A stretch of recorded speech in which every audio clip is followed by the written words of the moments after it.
Order. Nick Fletcher to move the motion. Thank you, Mr. Chairman. It's a pleasure to serve under your chairmanship today.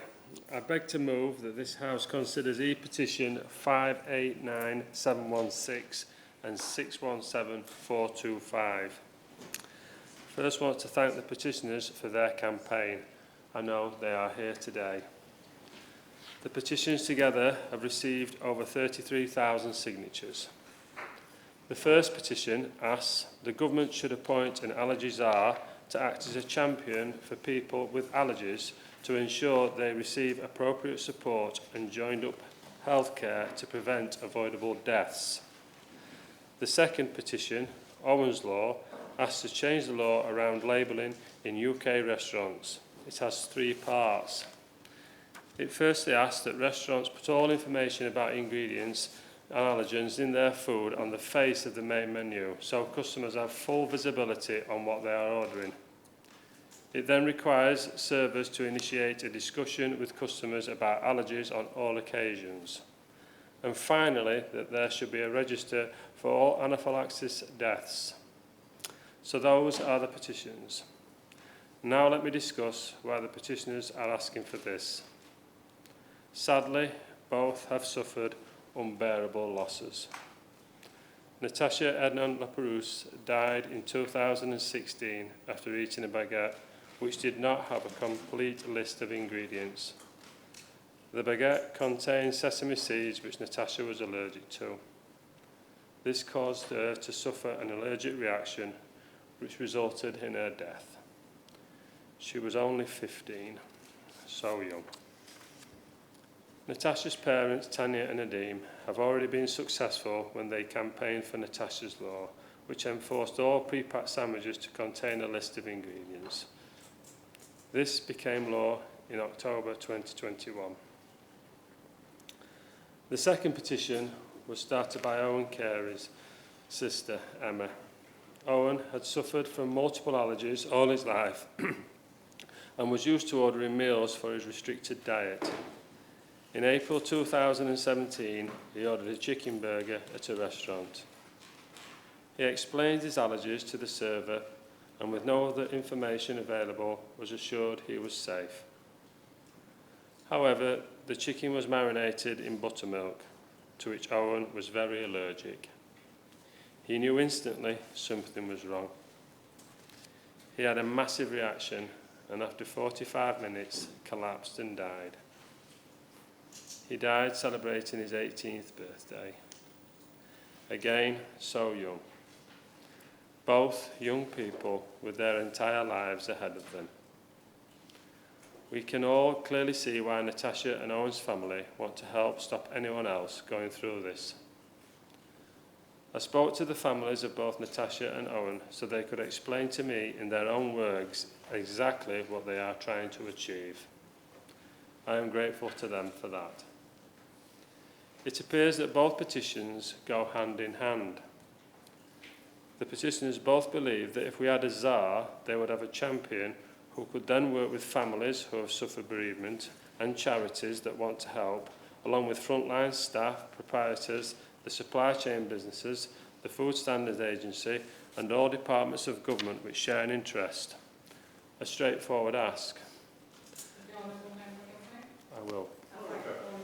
Giving way, the FSA has highlighted that while young people are more likely to experience a food allergy, they're less likely to tell a cafe or restaurant about it, especially if they've eaten there before. Does the member agree that we must empower young people to speak up about their allergies and make businesses aware of the importance of proactively asking customers about their potential allergies?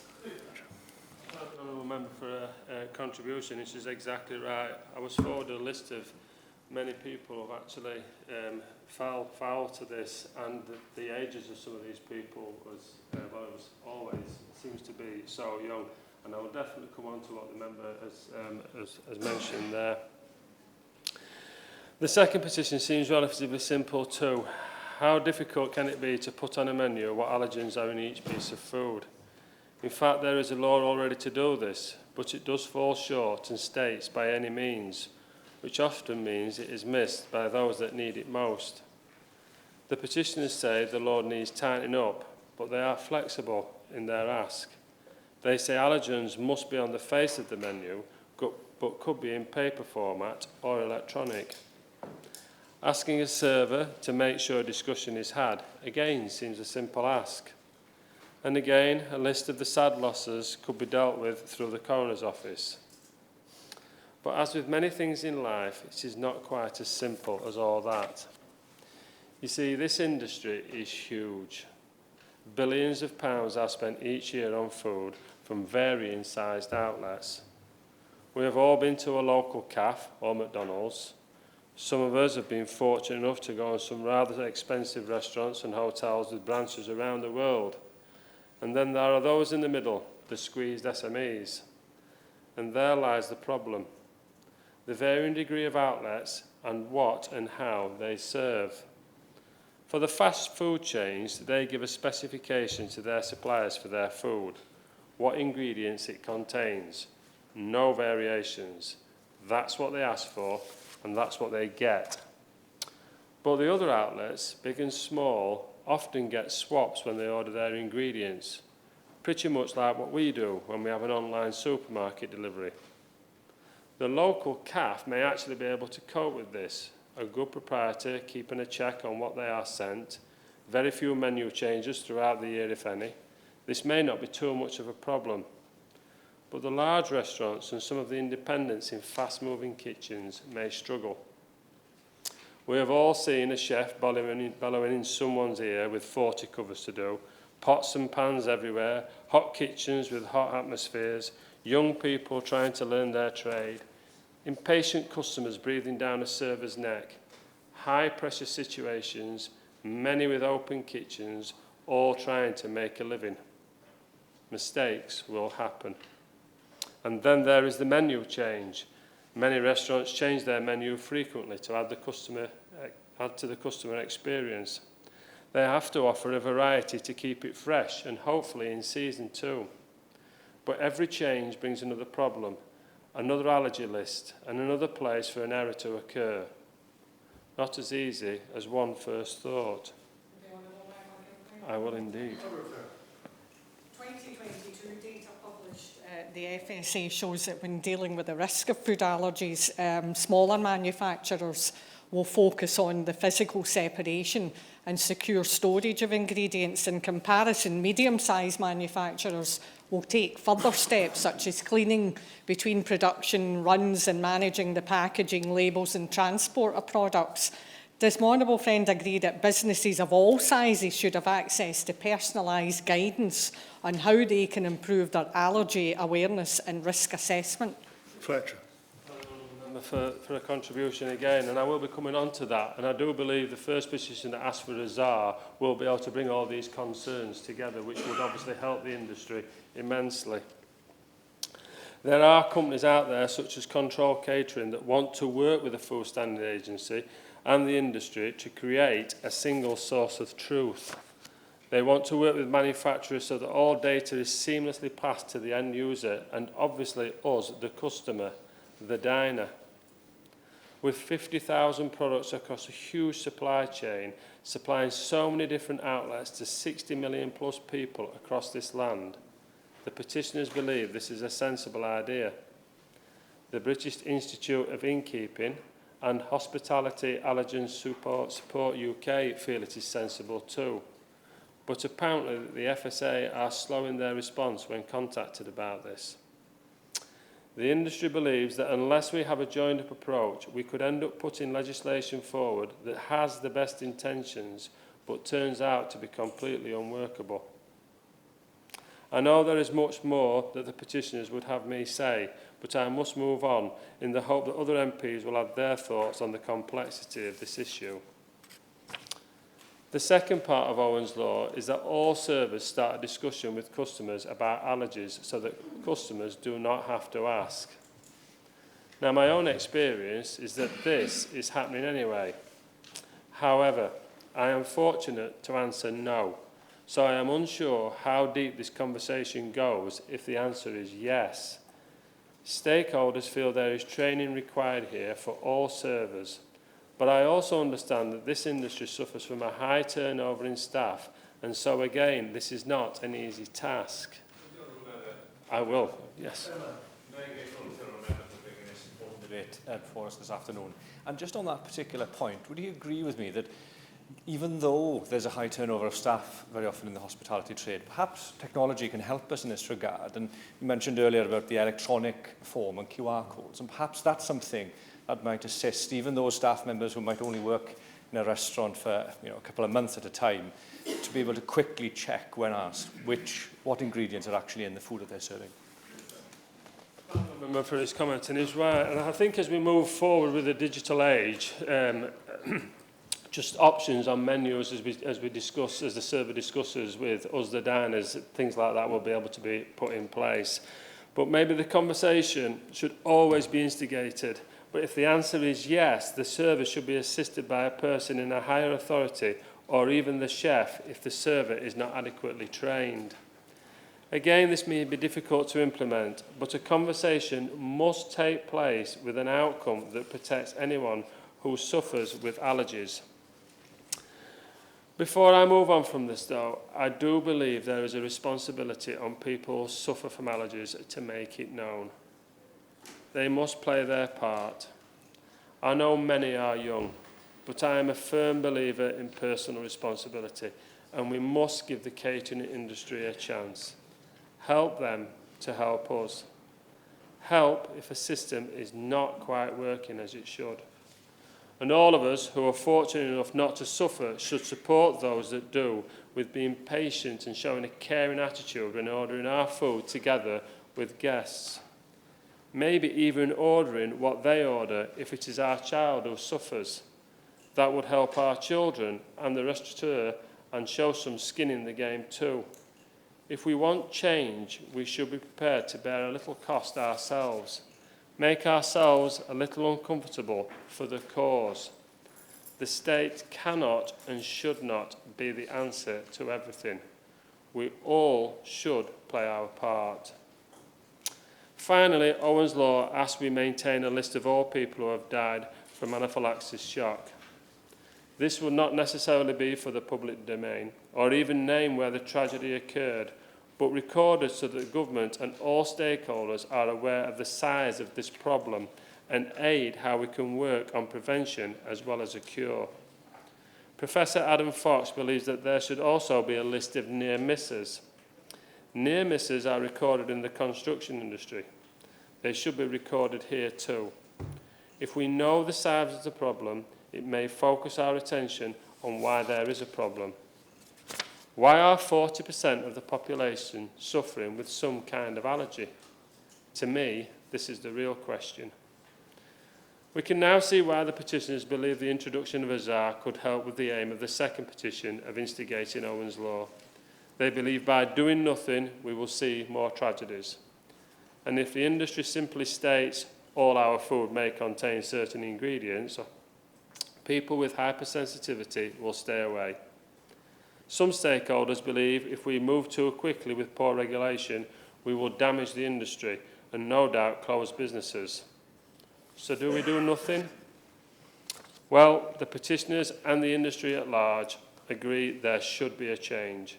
Appointing a ZAR that could lead on solutions may just do that. Help bring forward legislation or ideas that not only save lives, but also save an industry that is battling on many fronts to simply stay afloat. I look forward to listening to what colleagues have to say and the Minister. Thank you. The question is that this House has considered E-petitions 585304 and 589716 relating to food labelling and support for people with allergies. John Crudders. Indeed, Sir Graham. What we're talking about today matters a great deal to a great many people. Millions across the country suffer from some allergic condition. It's estimated that 44% of adults and 50% of children in the UK have one or more allergic disorders. Whilst allergies have increased on a global scale over the last 60 years in terms of prevalence, severity and complexity, the UK rates are amongst the highest in the world. There is a modern-day epidemic in allergy. Therefore, I very much welcome both petitions this afternoon to appoint an allergy jar as a champion for people living with allergies and in support of Owen's Law, and to change the law around allergy labelling in UK restaurants. And I congratulate the organisers, because literally tens of thousands of people are mobilising and demanding change, both in terms of public health, but also corporate responsibility in terms of labelling policy. Why do we need an allergy czar? Well, no single person has overall responsibility for the well-being of allergy sufferers in either the Department of Health and Social Care, NHS England, or literally anywhere else in government. There's no clear lines of accountability in relationship to overall NHS provision of allergy care. An allergy czar would act as a champion for people living with allergies. The czar, as the national lead, would ensure adults and children with allergies receive appropriate support to prevent avoidable death and ill health. The lack of a national lead has been raised time and time again by coroners at the inquests of those who tragically died following severe allergic reactions. The need for an allergy czar is supported throughout the National Allergy Strategy Group and across the allergy community. Of course. He's an expert in this subject, so I pose this question to him. Given the length of time this has been called for, i.e. a national lead and allergy czar, does he understand why the government is resistant to doing this? On credits. Well, I'm going to come on and talk to that, because there's been 20 years of reports that all agree about a common platform for policy changes. There's a sort of unanimity across the community, and it is bewildering that over the last 20 years, governments haven't responded in a proactive way, even though over the last 18 months there has been a few changes, which I'll come to later on. The need for an allergy czar, as I say, is supported by the National Allergy Support Strategy Group, and in addition to an allergy jar, the Natasha Allergy Research Foundation and the NASG are asking the government to better support people with allergies through, firstly, an expert advisory group for allergy, to actively support the growth and delivery of high-quality, comprehensive and geographically diverse allergy provision. A national allergy action plan, I'll just stop on there, yeah. A lack of societal awareness around food allergies is dangerous. For example, while 600,000 people in the UK have celiac disease, there is the misconception that people choose to eat gluten-free food for its health and cosmetic benefits. Does the honourable member agree that more needs to be done to ensure that the UK public is aware of the definition and dangers of different food allergies? I agree, and I would suggest that that's part of a lack of an overall strategy and key responsibilities at national level to make people aware about some of these differences and the public health needs across all of our communities in every constituency that we represent here in Parliament. And the second part of the proposal is a national allergy action plan joining up GP and hospital allergy services, increasing the number of specialist allergy clinics, training more specialist allergy doctors and consultants, and mandatory training in allergies for all GPs. Owen Carey's family want to see a change in the law to compel restaurants to state the allergens in their dishes, specifically on the face of main menus. That would build on Natasha's law, which dealt with the ingredients and allergy listings on pre-packaged takeaway foods. Natasha's law left an uneven situation where people buying pre-packaged foods have more protection than those eating in restaurants, and that's what the family are keen to sort out. The family are also campaigning for better training for waiting staff, more thorough and certified allergy and first aid training, and as we've heard, proper recording of and a national register for anaphylaxis deaths. These are all very sensible suggestions, it seems to me. Businesses are also responding. In March 2023, the bosses of 11 leading UK businesses, including Tesco's and Sainsbury's, called on clearer rules on food labelling following recent tragic and preventable deaths. In terms of the general context, the figures speak for themselves. 1/3 of the population, or 20 million people in the UK, are living with an allergic condition. 5 million have severe conditions enough to require specialist care. Fatal and near-fatal reactions have increasing over recent years. There have been a 615% increase in hospital admissions relating to allergic disease during the last 20 years. Over 200,000 people require the prescription of emergency adrenaline use to the severity of their allergic condition. And each year, 43,000 new births bring... Each year, new births add 43,000 cases of child allergy to the population in need. So the figures are quite extraordinary. And what is so frustrating, touching on what my colleague raised a few minutes ago, is that over the past 2 decades, a series of reports have consistently demonstrated the prevalence of allergic diseases, the patient needs, and the lack of UK service provision. The list includes 2 Royal College of Physicians reports in 2003 and 2010 on allergy, the unmet need. We've had a 2004 Commons Health Select Committee report on the provision of allergy services, as well as a 2007 House of Lords Science and Technology Committee report on allergy. And in autumn 2021, the All-Party Group on Allergy and the National Allergy Strategy Group published Meeting the Challenges of the National Allergy Crisis. All these reports have consistently highlighted how allergy remains poorly managed across the NHS due to a lack of training and expertise. All have recommended significant improvement in specialist services, as well as improved knowledge and awareness in primary care. They've all talked about a national allergy action plan and the need for a national lead person responsible for allergy services, and allergies are. Yet in truth, very little has happened in 20 years, and change is long overdue. And beyond the actual statistics, we're talking about a growing number of people living with allergic disease.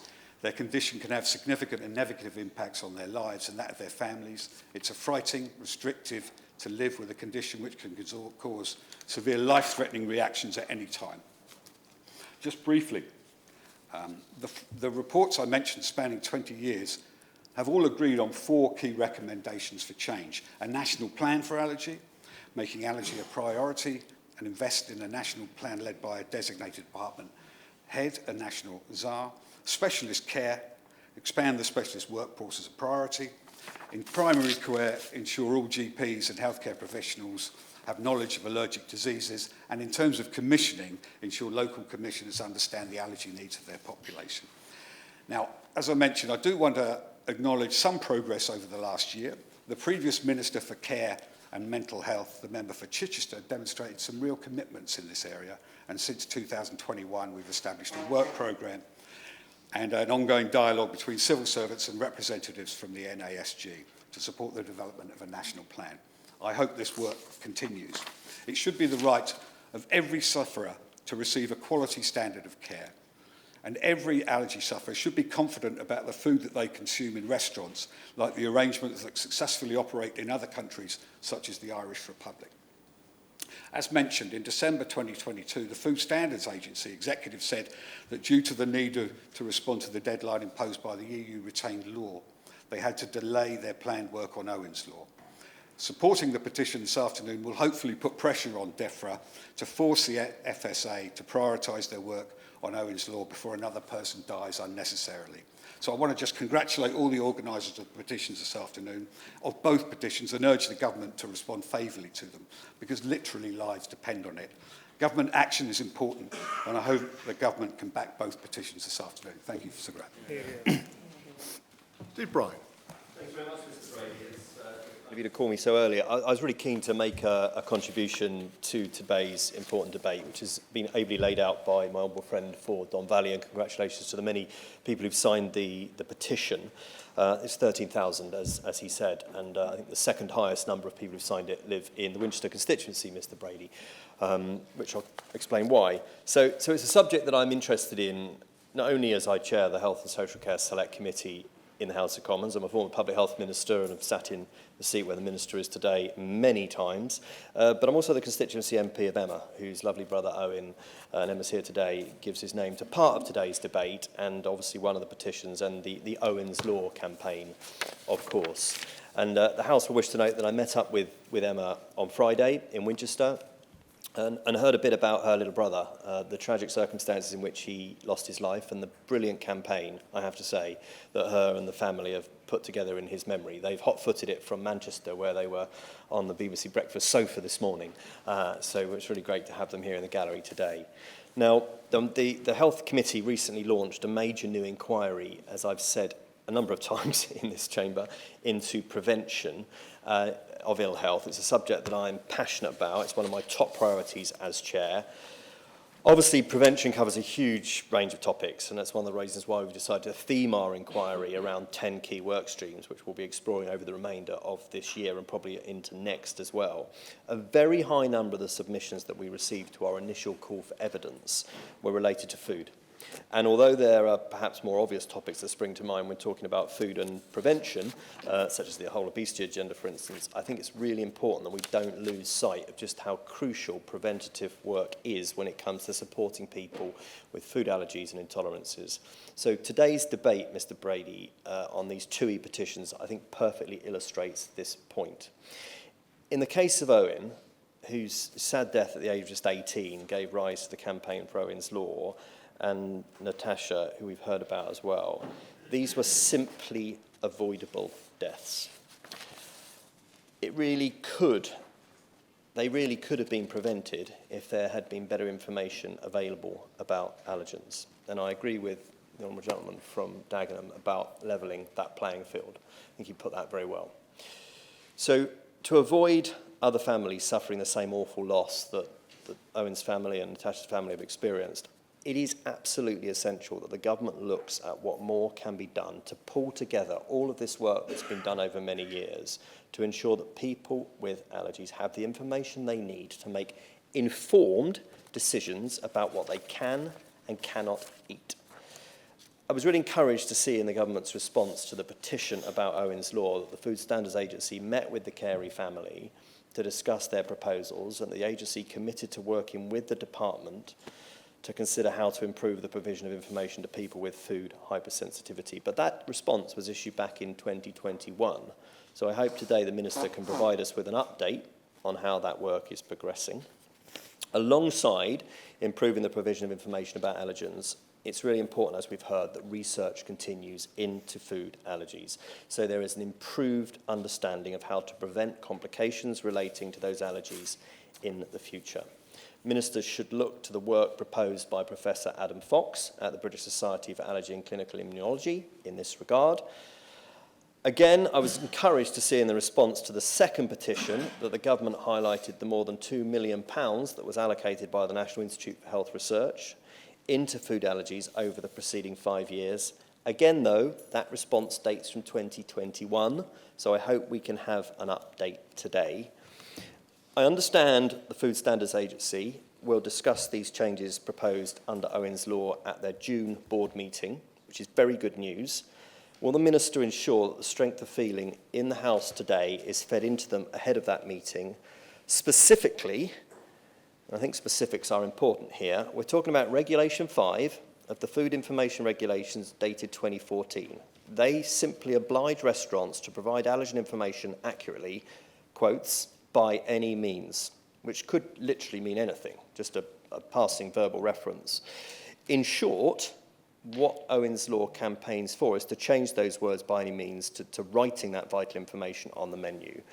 And I think that's critically important for the reasons that we've discussed. But many people don't want to discuss their allergies and their personal health circumstances when they're going for a birthday meal, and that's not unreasonable. So that's the specific, Mr. Brady.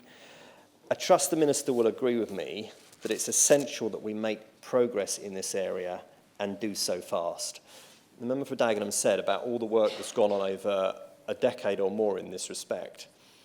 The bottom line, Minister, is that the music stops when you're in that chair, and I've been in that chair, and it's a wonderful, wonderful job. It's the best job in government.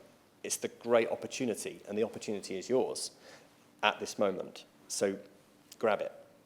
There's already an Owen's Law architecture in place in the Republic of Ireland, as we've heard, so could the Minister promise the House that he will look at their example and learn what we can from it? Mr. Brady, we need to see changes in the law. We need to see changes in the regulations, changes in the guidance and industry practice and research into allergies. I won't repeat every ask of the campaign because my honourable friend has done that in opening the debate. But we intend to keep working until we get progress on this. And I promise that as the chair of the Health Select Committee, I will be putting my weight behind this, and we will be looking at this on the Select Committee.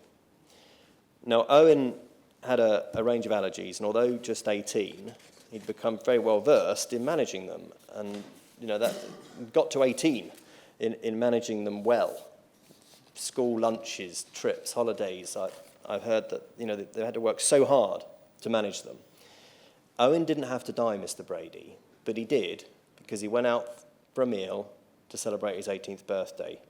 And I asked his big sister on Friday what she thinks Owen will be doing today. He'd be 23 years old. And Emma said she thought he'd be somewhere in Wales, the family's spiritual home, I understand, probably on the Gower beaches, where his brother Daniel, who's also here today, taught him to surf. He was due to go to Swansea University, I understand, and Emma thinks he'd most definitely be working in something really clever, probably tech and computing, living a very outdoor life to the full, and playing that guitar that he loves so much.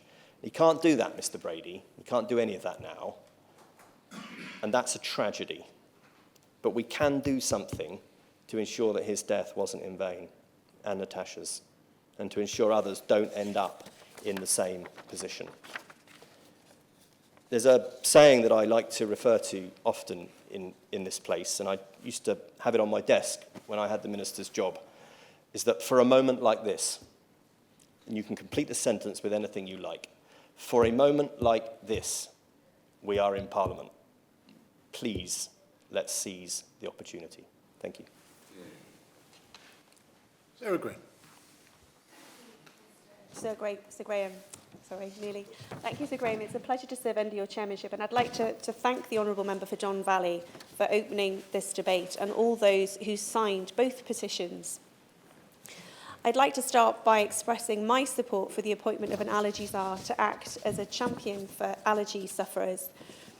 Last year, I was contacted by a then 8-year-old constituent who shared with me a harrowing experience she had following an allergic reaction. This particular constituent had been baking with her grandparents and ended up consuming what doctors suspect may have been trace amounts of either pistachio or cashew nuts. The reaction led to her being rushed to hospital in an ambulance, terrified, and in her own words, thinking she might die. Thankfully, my constituent was able to receive treatment in time, but her parents have told me how they've had to become food manufacturing detectives to keep their daughter safe. They routinely contact food companies directly to understand the company's cross-contamination policies, which then allows them to make informed decisions on what food to give their daughter. Surely in today's Britain, parents shouldn't have to play detective in order to keep their children safe. While there exists a legal requirement to label products that contain any of the 14 most common allergens, such a requirement remains sadly lacking when it comes to precautionary labelling on the risks of cross-contamination. This means there remains a significant variation in whether and how food companies provide this information. Some companies that clean machinery between manufacturing different food products decide not to include precautionary labelling at all, despite the risk of cross-contamination from trace amounts of allergens. Where companies do provide such information, the way in which it is shared can vary drastically, including both the location of the labels on the packaging as well as the phraseology used. And it's this lack of consistency which can lead to confusion, as the Food Standards Agency identified in their report published last summer. Most importantly, it can lead to sufferers or their parents missing critical information that can help them decide whether a particular food is safe or not. My constituents have also raised with me the fact that where there are warnings about nuts in particular, they are almost always generic, with statements such as, "This product may contain nuts." In some cases where sufferers are allergic to some types of nuts but not others, this lack of detail means large amounts of food products that otherwise might be suitable for them are automatically ruled out. As the Food Standards Agency report makes clear, this much-needed change is supported by industry, and I quote, "Food businesses want a standardised approach with clear requirements that provide certainty and a level playing field, giving confidence that their risk assessments protect consumers." I therefore urge the government to appoint an allergy czar and to take action on precautionary labelling to ensure that allergy sufferers are able to make those informed decisions about what they eat and to reduce the risk of them exposing themselves to potentially deadly allergens. Thank you. Thank you very much, Sir Graham. And it's a pleasure to serve under your chairmanship. I'd also like to congratulate my colleague, the Honourable Member for Don Valley, for leading on this debate. Paul Carey, Owen's dad, is my constituent. His son was lost when he ate a burger that had been soaked in buttermilk, as we've already been told. But, Minister, I will be repeating what you've heard already so that it hits home. Something that he was highly allergic to. Owen knew about his allergies, and he explained them to the server, who did not know that the burgers had been soaked in buttermilk. Owen died at the London Eye, just across from this building. That's why I think it's particularly brave for my constituent and his family to come here today, and I thank them for this and for their tireless campaigning so that they can stop another parent going through what they have gone through. Many restaurants already have allergy information on their menus, including small outlets in my constituency. And I thank them for this and call on other places to do this on their menus now, before any change in law. It could quite simply save a customer's life. A customer which could come back time and time again because they feel confident in the information provided without having to ask for it and rely on one server that may not have the full information. This works already. The Republic of Ireland implemented a change in their law in 2014, and I understand the Food Standards Agency has already done a fact-finding mission to better understand how this law works in practice, and are doing a workshop next month to go through their findings. This would not need to be a big change in legislation, Minister. Food businesses already need to make available allergy information. Making it go on the face of a menu would stop those with allergies having to ask for it. So, Minister, I call on you and the government to make this a priority and make this change to existing law now. I'm sure the whole House would back this minor change with very little cost to the public purse. I also ask the government to look at how training service of staff can be improved so that they can ask customers about allergies, and that their training can be improved so they know about allergens and what to do if someone has an allergic reaction. I have relations and I have members of staff who have allergies in one way or another. And Minister, it's time that we started to take some action now. So I'm looking at you in your reply to confirm that you will tell us when your department plans to bring in Owen's Law and implement it. Thank you very much, Mr. Brady. Andy Salt. Thank you very much, Sir Graham. It's a pleasure to be here under your chairmanship today. Well, I think it's a very important debate because, in echoing what the Chair of the Health Select Committee and others have said, for relatively small changes to the way the NHS is organised and to legislation, a dramatic change can be made, a significant improvement in the lives of millions and saving the lives of a significant number. So I hope we are going to hear something positive from the Minister on that.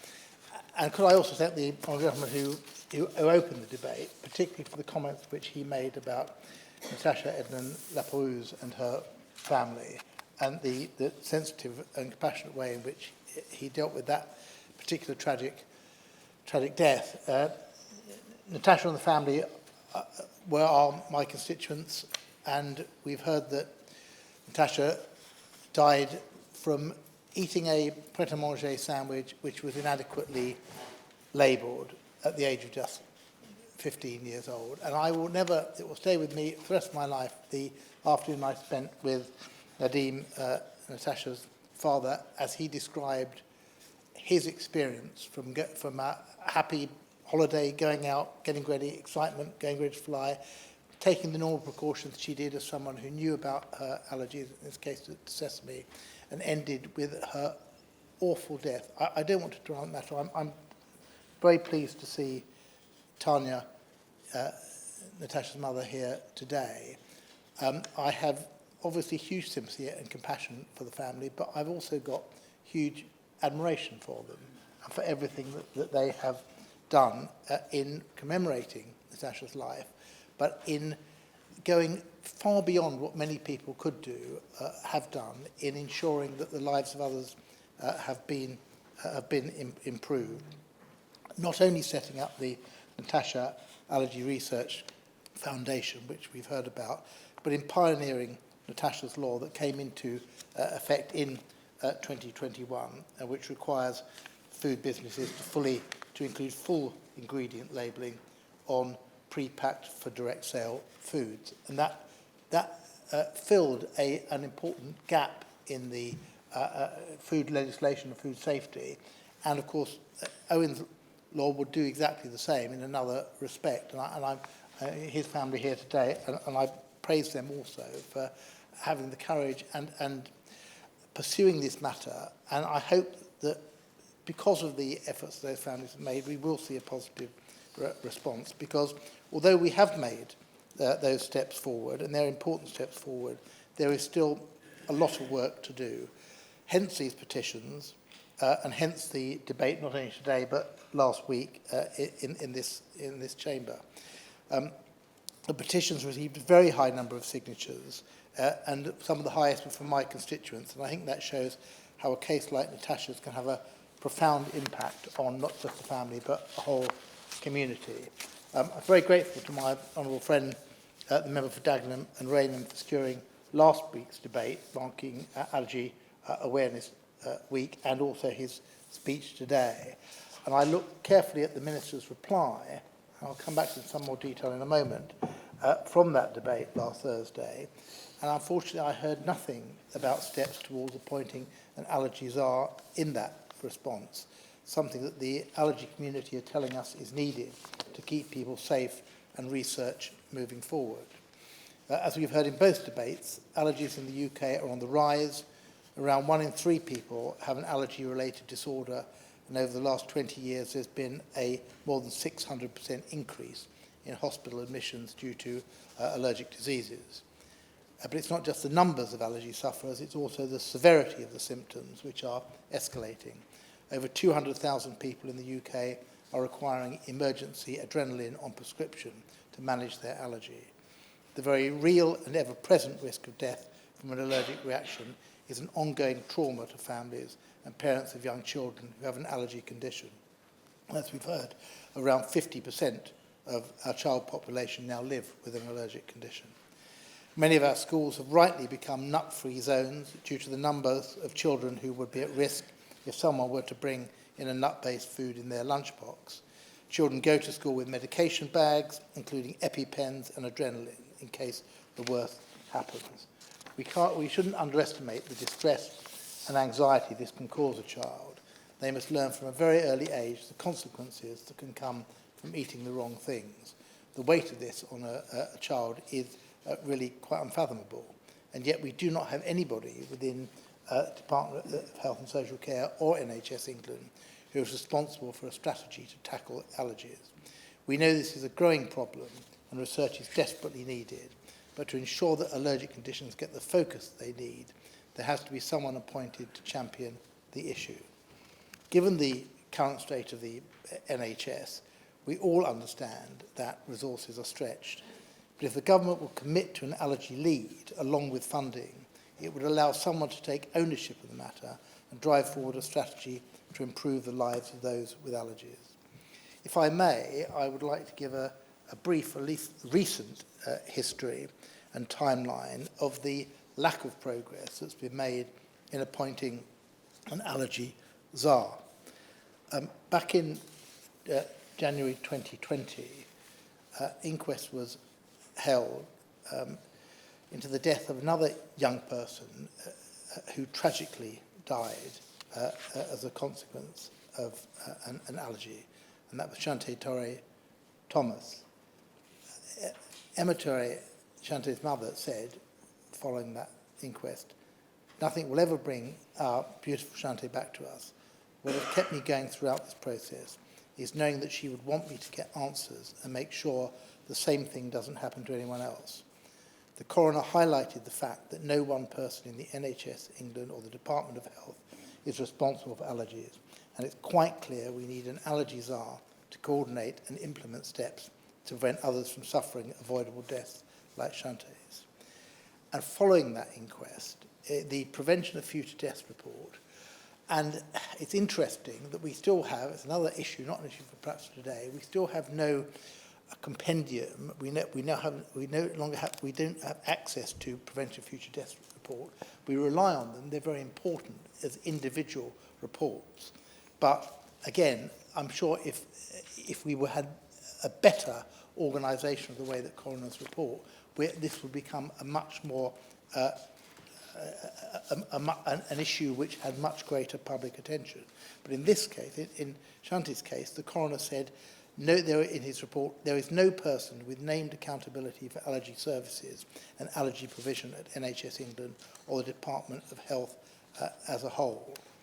The response from the then Minister of Care was, although there is no single named individual with oversight of all aspects of allergy policy, individuals and teams work closely together in the department on all aspects of policy relating to allergies. And it's the inadequacy of that response that led to these petitions being launched and the call by tens of thousands of people for the government to appoint an allergy czar to act as a champion for people with allergies, to ensure they receive appropriate support and join up healthcare to prevent avoidable death and ill health.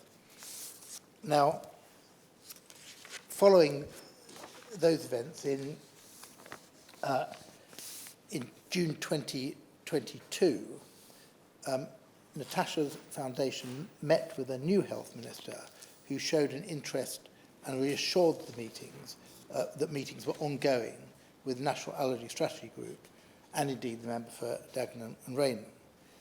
3 months later, due to a carousel of prime ministers, the health minister was demoted to a different department within government, thus losing any momentum that had been built. And this is notwithstanding the fact that my honourable friend, the member for Nottingham North, who then was the Shadow Health Minister, had tabled an amendment to the Health and Social Care Bill to create an allergy czar, and although the government voted that down, or refused to accept that, the then Health Minister promised to raise the issue with NHS England. So there's a constant expectation that something is going to be done, and then that is dashed, either because of inaction by a particular minister or because that minister has simply moved on. As I say, progress has stalled time and time again because of the musical chairs, the many prime ministers and the sacking, promotion and demotion of government ministers. And the allergy community has been waiting patiently for the matter of allergies are to be taken seriously once more. And this reminds me of the long battle we fought to have inquiries into Hillsborough, inquiries into contaminated blood, where you're constantly promised something by a minister or told at least that they will look into it, and then the minister moves on and suddenly we go back to square one again. So I hope that the time will now, today, in this debate, will be one where the minister can give us positive news, not just warm words, but some tangible steps they will be taking to implement a lead person for allergies as soon as is practicable. I haven't heard anyone today, and I haven't heard anybody coherently argue against the merits for having an allergy czar, which is why I posed the question to honourable friend for Dagenham and Rainham. That is a person who is dedicated and focused on the development of research towards cures for allergies, someone who's tasked with ensuring specialist allergy clinics and services up and down the UK, a dedicated lead on working with government to implement mandatory reporting on all anaphylaxis events presenting to hospital to support comprehensive investigation of fatal and near-fatal anaphylaxis events, and a champion and advocate for those who live with allergic conditions who need more specialist practitioners in their corner. There's a lot more I could say, Sir Graham, but I want to just concentrate on two questions which I really would like the answer to the Minister from.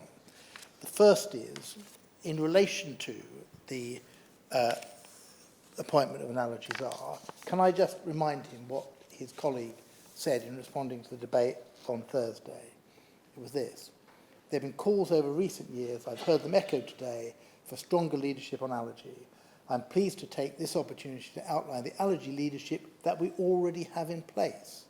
In October 2022, Dr. Claire Bethune was appointed National Specialty Advisor for Specialised Immunology and Allergy. Dr. Bethune chairs the NHS Clinical Reference Group that provides clinical advice and leadership on the specialised immunology services and advising on how specialised services can be best delivered. Sir Graham, that's not good enough. That's somebody who has a partial role, part-time role, who may well do a good job in their own field, but it is not an allergy czar, it is not a single person who is taking overriding responsibility for that. And let me just give, briefly, a few reasons why an allergy czar is essential. The debate and concern on the lack of a national lead has been going on for 20 years. During that time, clinical outcomes have barely improved. The numbers of hospitalisation has tripled.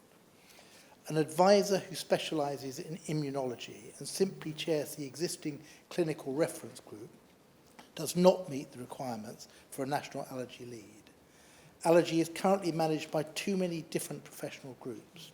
The immunologists do not see this as a priority and are more pathology or laboratory rather than clinically focused. That means that different specialities manage allergy disorders differently. There is not a strong appreciation that allergy leads to severe symptoms that lead to death on some occasions, through, for example, anaphylaxis or asthma. It is too often trivialized and passed down to primary care, who are inadequately trained and overcommitted on other areas. Allergy is equated with mild disease, but even hay fever has a much greater impact on those affected than is appreciated. It would be far better to have a national lead who could also be a clinical lead, who is an expert in managing allergic disease. Training in clinical allergy is minimal, whether specialist clinicians or in primary care, and we need special efforts to build that speciality. Finally, deaths from anaphylaxis are appreciably lower in those countries with a joined-up clinical allergy service, and in such countries, population knowledge about allergy is more highly developed. The case, Sir Graham, is overwhelming for why we should have an allergy czar, and I would just like a clearer answer. I don't want a restatement of what the current position is, because the current position is clearly inadequate. And the second question for the Minister is whether he or one of his colleagues, ideally the Secretary of State, would meet with the Natasha Foundation and other interested and expert parties. And I ask that for three reasons. The first is they have a personal experience which they, with great pain to themselves, have shared and have publicly shared, and they have a great deal to offer, I think, to the government and to the NHS in explaining those needs. The second reason is that they have an expertise, and I've already indicated that the work that's been done by the Natasha Foundation since Natasha's death really puts the government to shame. It's not just the passage of Natasha's law. They launched a £2.5 million Natasha clinical trial across 6 British university hospital sites, seeking to prove that everyday food products could be used in NHS settings as a cheap alternative to expensive pharmaceuticals to provide oral immunotherapy treatment for children and young people.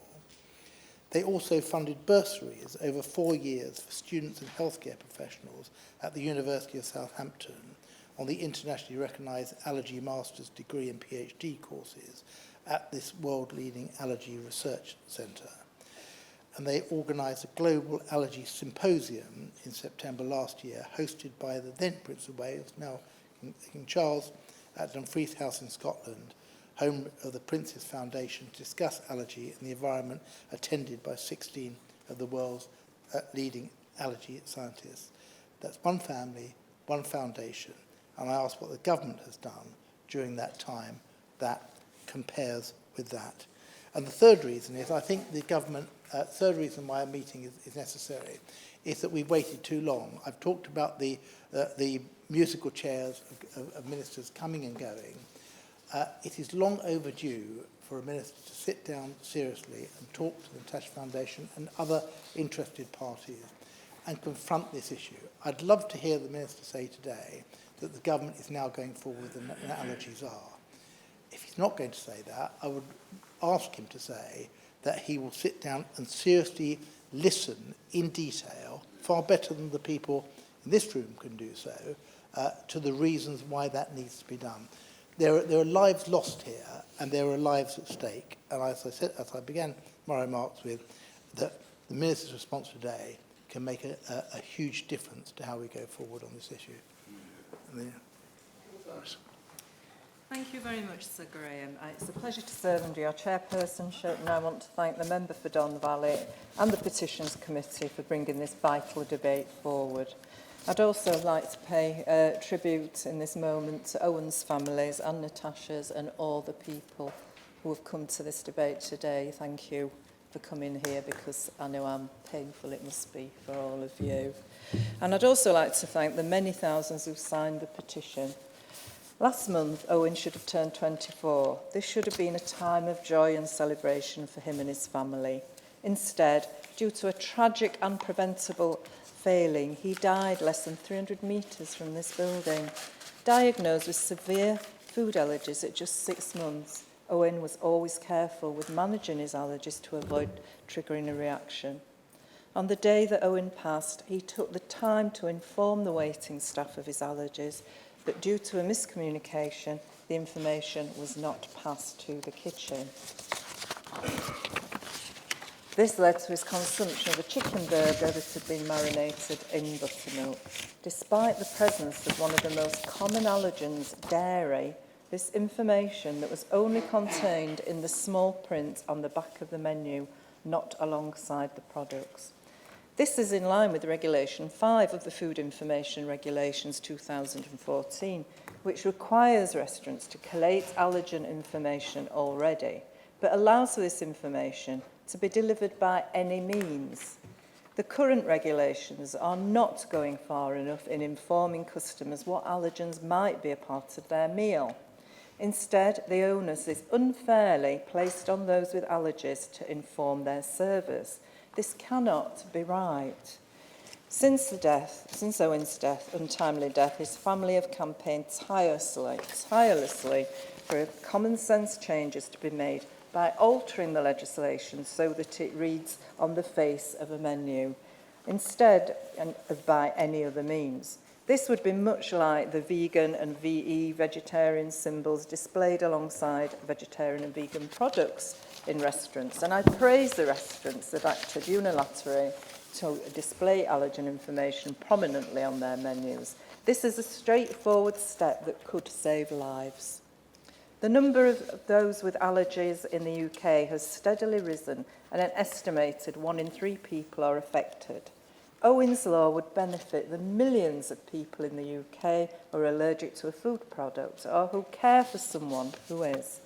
Those who suffer with even a mild allergy know the detrimental impact it can take on their quality of life, the stress caused by social interactions in unfamiliar places, the diligence it takes to analyse everything you purchase and consume, the constant worry that your allergy might progress and get worse with little or no warning. It is no wonder that those who are diagnosed with an allergy are also more likely to also be diagnosed with depression or anxiety. At the inquest into Owen's death, the coroner found that a lack of data collection regarding anaphylactic reactions was contributing towards a failure to learn from these tragedies. I am pleased that some progress has been made on this front with the establishment of the UK Anaphylaxis Registry in 2021, but we need to do more to support people with these allergies.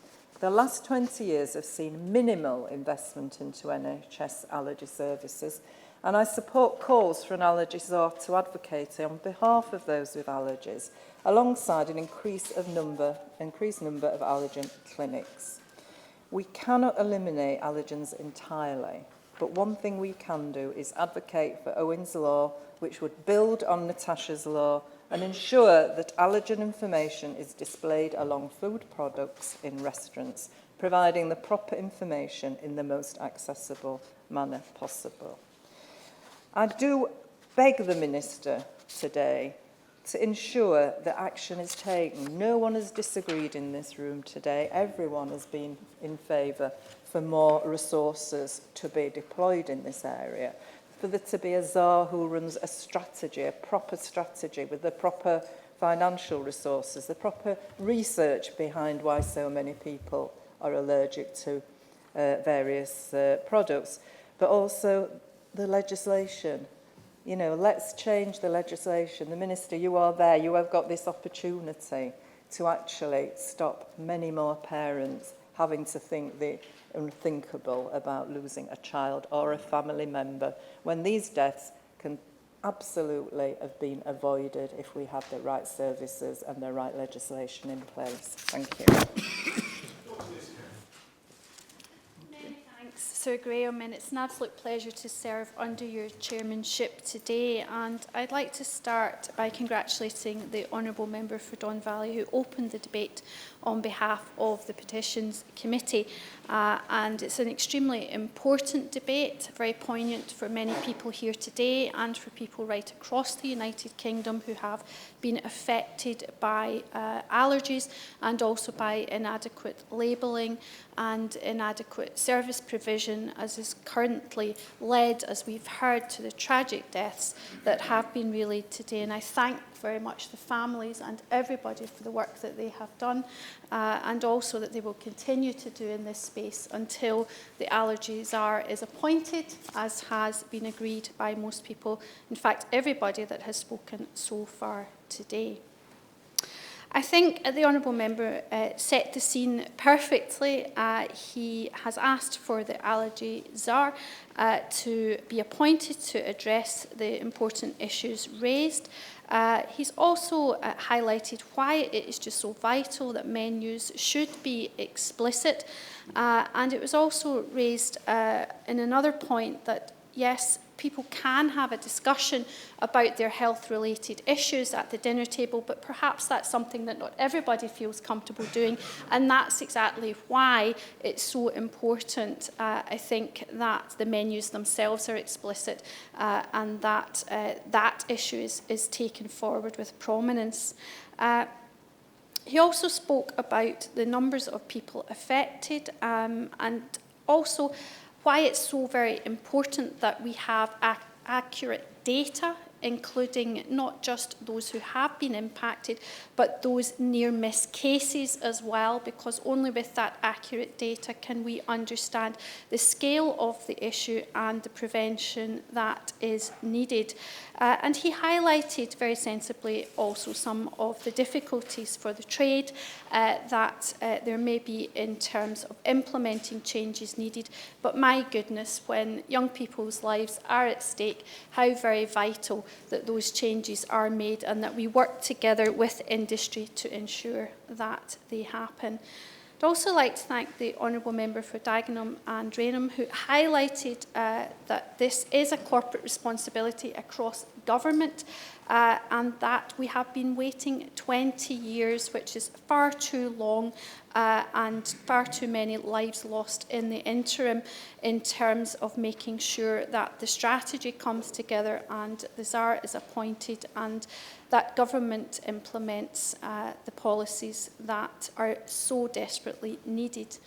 The Right Honourable Member for Winchester said that Owen's Law has already progressed in the Republic of Ireland, and I thought that was very important because it shows that despite the difficulties that were outlined at the start, that this can be done, progress can be made, and this is something, therefore, that pragmatically has to be implemented. And the Honourable Member for Cheshire and Amersham described her constituents' near-miss case very eloquently and said that that's just why it is so important that we require a standardised approach. As always, the Honourable Member for South East Cornwall spoke eloquently on behalf of her constituents, as she continually does in this House, and raised the case of Owen and the support that she's given to the family in making sure that constituents' concerns are heard at the highest level. She called it an absolute priority and asked government for changes to be made in law. There were some very good interventions, I thought, as well, for the Honourable Member from Rutherglen and Hamilton, who's no longer in her place, particularly that the Food Standards Agency has been too slow to react. And the Honourable Member for Hammersmith spoke at length, reinforced the need for the ZAR to be put in place. And I thought it was just such an important point that he raised, that the clinical outcomes have not improved. So whatever has been done so far has made progress, perhaps, but is just not enough and is not making a difference clinically. And he underlined the point that the current position is therefore inadequate as it stands. The Honourable Member for Sheffield, who was the final person to speak, said, and I think that sums it up, common sense changes are needed, we must work together, and that no one has disagreed. So I'd like to reinforce what has been raised already in terms of ask to the Minister. Also, I think that there should be much more testing available for allergies. I remember myself being tested and the nurse saying to me, "Do you have any allergies, Lisa?" And I said, "Well, no." And then I was so shocked when my arm started coming up with lots of little red spots, and I was told that I had indeed quite a few allergies. So I think, you know, we need to make sure that everybody can have this diagnosis and testing as well, so that there are not accidental cases where people may not even be aware themselves. As has been said, training for staff in the hospitality sector and others is just so vital in this particular case. And the other thing that I'm very interested in is digital technological advancements that we're making. And I'd like to find out from the Minister, if he hasn't got the information today, if he write to me, that would be perfect, about the blockchain digital technology that I've heard that can be applied to food labelling and distribution, which is a technological advancement that perhaps might help us to move forward in this case. So finally, just to call on the Minister to echo everybody's words, please appoint the ZAR, the allergy ZAR, because we will be saving very many people's lives. Thank you very much, Sir Graham, and it's a pleasure to serve under your chairmanship. I'm grateful to be responding on behalf of the Shadow Health and Social Care team this afternoon. I want to thank the Honourable Gentleman, the member for Don Valley, for his opening contribution and the compelling way that he put the case to the House today. I'd also like to thank my honourable friends, the members for Dagenham and Rainham, for Hammersmith, and for Sheffield Brightside and Hillsborough for their contributions today, and indeed to the Right Honourable Gentleman, the member for Winchester, the Honourable Lady, the member for South East Cornwall, the Honourable Lady, the member for Chesham and Amersham, and indeed the member for East Kilbride, speaking from the SNP benches too. Sir Graham, I want to begin by recognising the courage of Tanya and Emma, who are observing us from the gallery. I know it's not etiquette to refer to the gallery, but as we've heard, Tanya's 15-year-old daughter Natasha died of anaphylaxis after unknowingly consuming sesame in 2016, and Emma's daughter Shantae died after a severe allergic reaction to hazelnut in September 2018. To both of you, I say I cannot even begin to comprehend the loss that you've both suffered. We are incredibly grateful to be joined by you here today, and I'd like to pay tribute to the exceptional work that you're doing via the Natasha Allergy Research Foundation. Thanks to the efforts of yourselves and others, full ingredient and allergen labelling on pre-packaged food for sale was introduced in October 2021, something that members on all sides of the House are in agreement is a vital step in the right direction. But as has been rightly pointed out, there is still a very long way to go.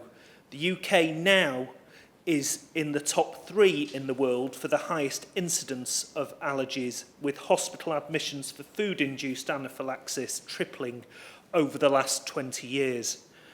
And the largest increase was seen in children under 15, where there has been an average annual increase of 6.9% in admissions with a serious allergic reaction.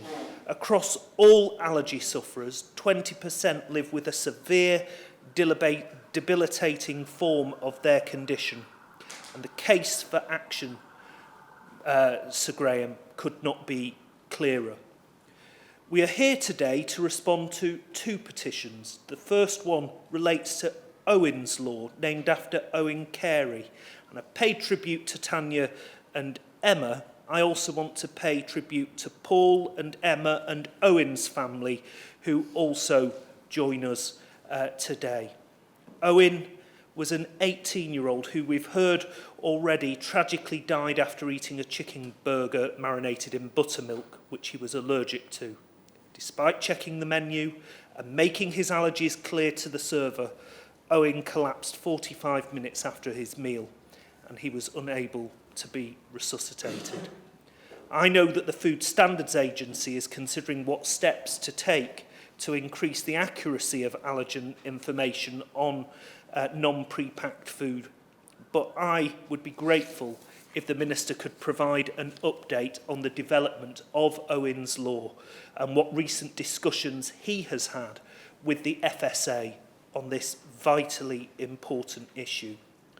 The second petition relates to a call for a specific allergy SAR, and members from across the House, but in particular my honourable friend, the member for Hammersmith, has put the case so diligently today. As the coroner highlighted following Shantae's death in 2018, there is no person with named accountability for allergy services and allergy provision at NHS England or in the Department for Health and Social Care as a whole. And that's unfathomable. This, and I quote, runs the risk that future deaths will occur unless action is taken. This warning was repeated recently by Coroner Heidi Connor following the death of Alexandra Bryce in 2021.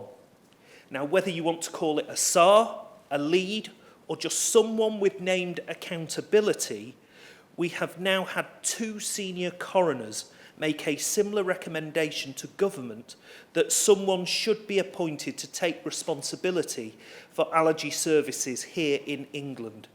I would therefore appreciate the Minister outlining what assessment his department has made or is making on introducing an allergy lead within NHS England or within the Department for Health and Social Care, particularly in light of the powerful interventions we've heard from patients, from bereaved families, from coroners, and in all the contributions today in the House. The other point I would like to press the Minister on is NHS service provision. Failings in care for allergic disease have been allowed to fester for far too long. My fear is that with the NHS under increasing stress, both in terms of waiting times, waiting lists and staff vacancies, this problem may well get worse, not better. So what steps is the Minister taking to address these acute problems for allergy sufferers? The Natasha Allergy Research Foundation highlight that with many GPs receiving no training in allergies, primary and secondary care services being disjointed and a shortage of allergy specialists across the UK, There is a postcode lottery of care that is costing lives. And this is being compounded by a lack of information, with more than half of ICBs not currently holding data relating to allergy disease and treatment. This isn't acceptable, and I hope the Minister, in his response, will agree that we need to see rapid progress in both the delivery of allergy care and the monitoring of prevalence and treatment. And finally, Sir Graham, I'd also like to raise the issue of research and what steps the government is taking to support potentially game-changing treatments for many allergy sufferers.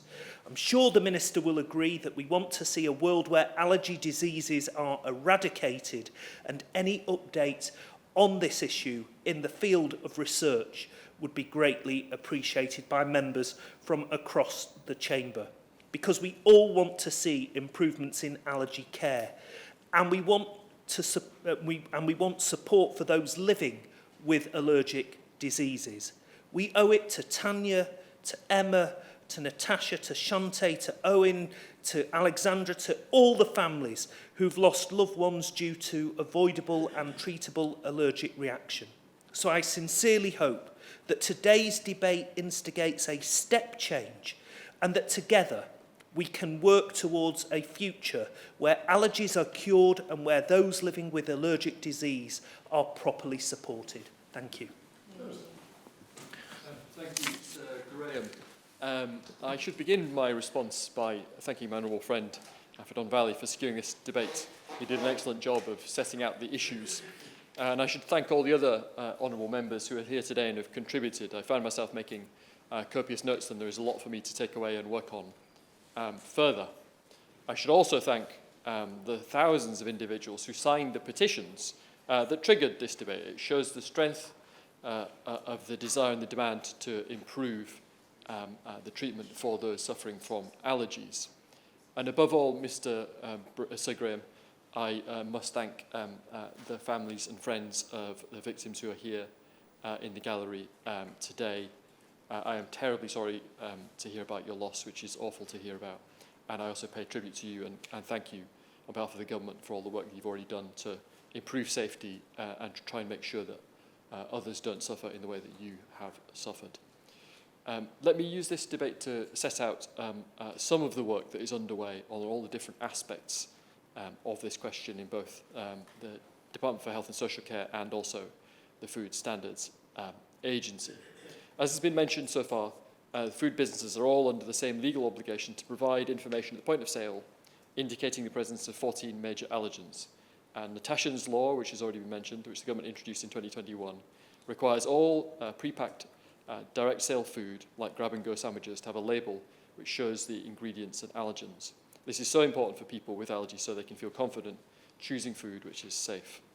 There are about 2.6 million people with food hypersensitivities in the UK and rising, as a number of honourable members have pointed out. This includes people with food allergies, intolerances and conditions like celiac disease, which my mother suffers from, so I have some sense of the challenges facing people in that condition.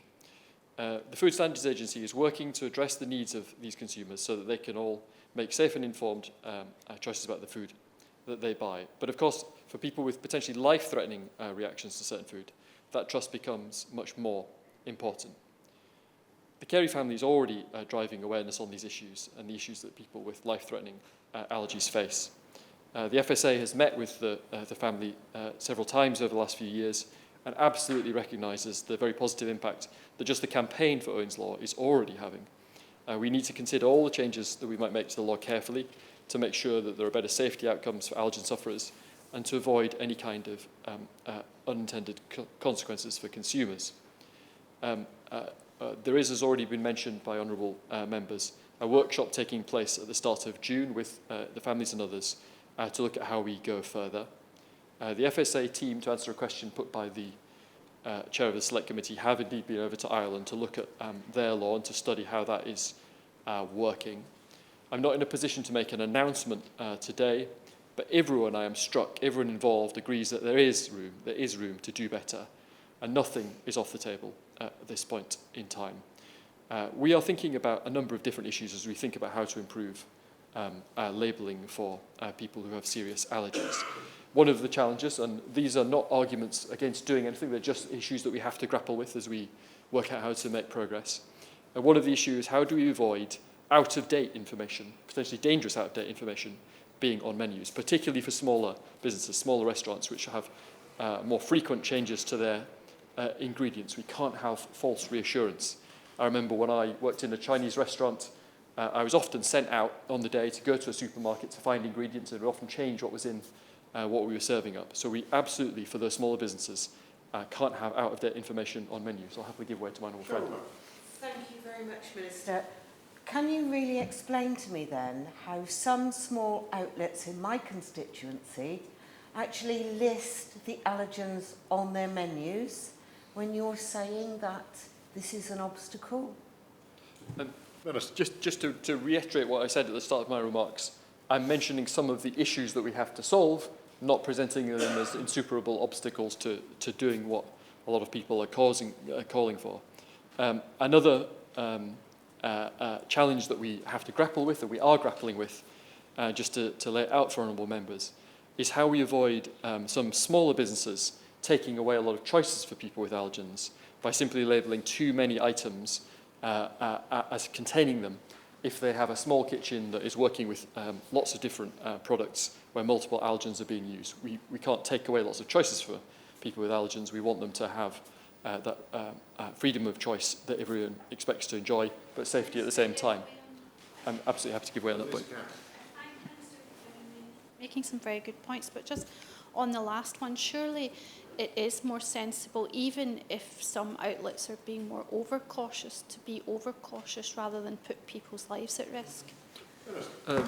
That's a perfectly reasonable point as we think about these things. Of course, safety has to come first, but I'm merely laying out some of the challenges that we are currently grappling with as we think about Owen's Law and we think about how we go further. But of course, even as we work on these issues and the different things that we have to think about as we think about how we go further in terms of the provision of information, we are of course getting on with improving training and improving the knowledge of people working in the food industry. And in fact, 380,000 people have signed up for allergy training through the FSA since September 2020 alone, which is a huge improvement in terms of the provision of information and the correct treatment of people with severe allergies. Over the last 22 years, the FSA has invested about £22 million into researching all these different issues, and its scientific and social research, which improves the understanding of the views of those who are affected and of food businesses and other key stakeholders, underpins all of our approach. Absolutely, just to underline what I've said a few moments ago, although I'm not making an announcement today, just to be clear, nothing is off the table, and we continue to look at and work on these issues at pace. Let me now turn on to some of the other issues that have been raised in this debate today. We've heard the calls for an allergy czar, a form of leadership to advocate on behalf of those with serious allergies and their families. Now, we already have parts of that leadership role in place, though, to be clear, that responsibility is not, to address the point made by the Honourable Member for Hammersmith, squarely on one individual's shoulders. And we will absolutely look closely at this proposal and how we get to a more joined-up approach. The Honourable Member for Hammersmith asked directly whether I would meet with expert groups and those representing families who have been affected, and the answer to that is yes, absolutely. I'm extremely keen to meet with and learn from those who have done lots of work on this subject.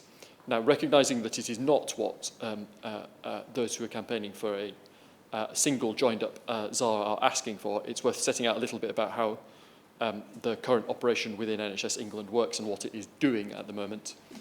Within NHS England, there is a clinical reference group chaired by the National Specialty Advisor, Dr. Claire Bethune, which provides clinical advice and leadership on specialised immunology and allergy services.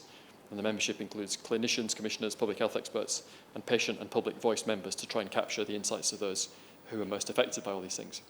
They use their combined knowledge and expertise to advise NHS England on the optimal arrangements for commissioning of specialised services. That's the bit that they do.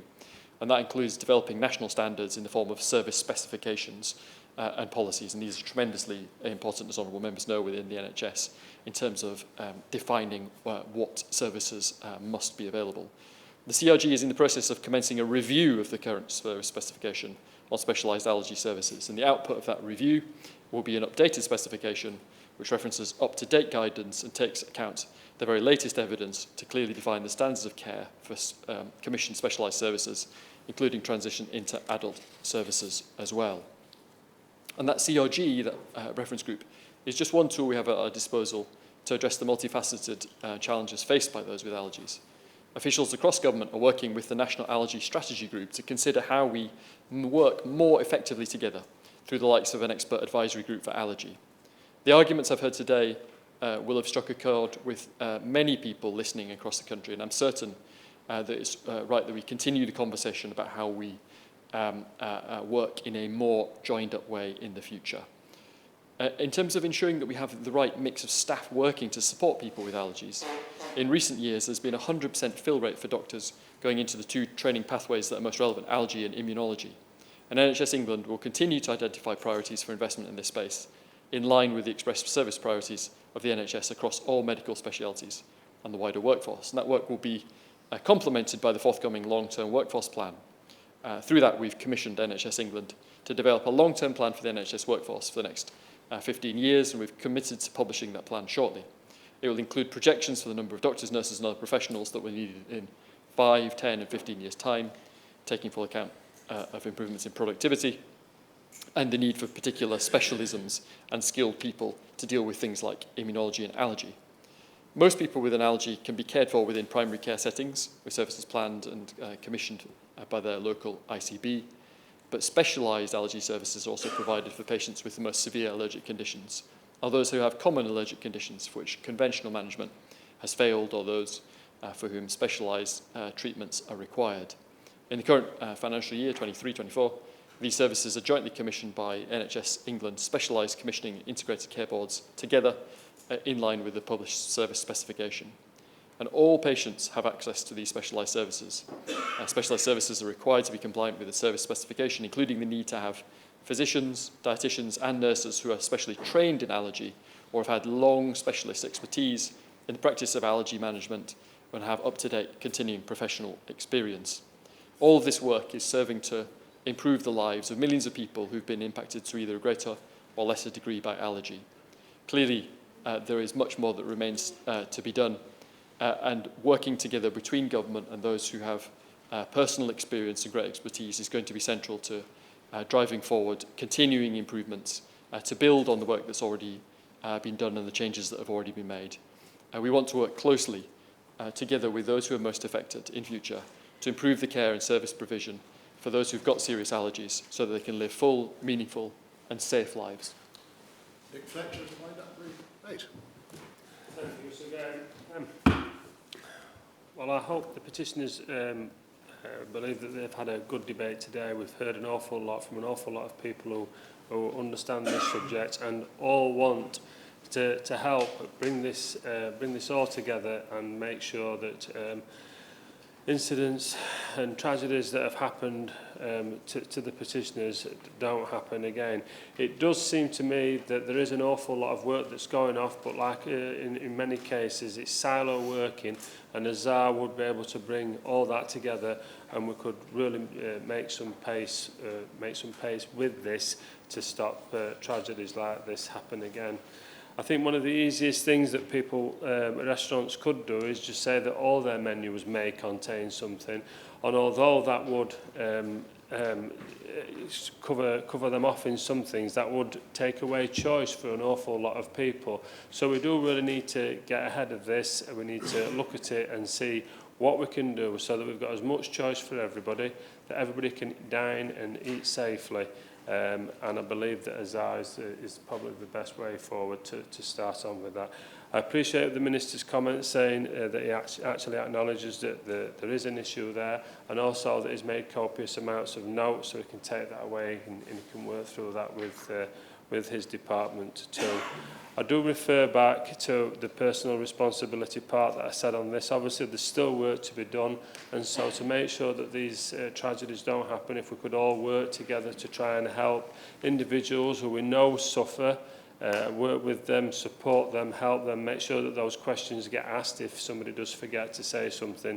And this is not something that should be ridiculed. This is something that's massively important to people, and we have a duty to look after everybody in society while we obviously get this in a place where it should be. I just want to finish once again by thanking the petitioners for all their work, thanking honourable members for coming along and contributing today. I really do appreciate it, and I'm sure it's appreciated by the petitioners. Thank the Minister for his comments, and thank Sir Graham for your chairmanship today. The question is, this House has considered e-petitions 585304 and 589716 relating to food labelling and support for people with allergies. As many of that opinion say aye. The contrary, no. I think the ayes have it. The ayes have it. Order, order. The sitting stands adjourned. Perfect timing.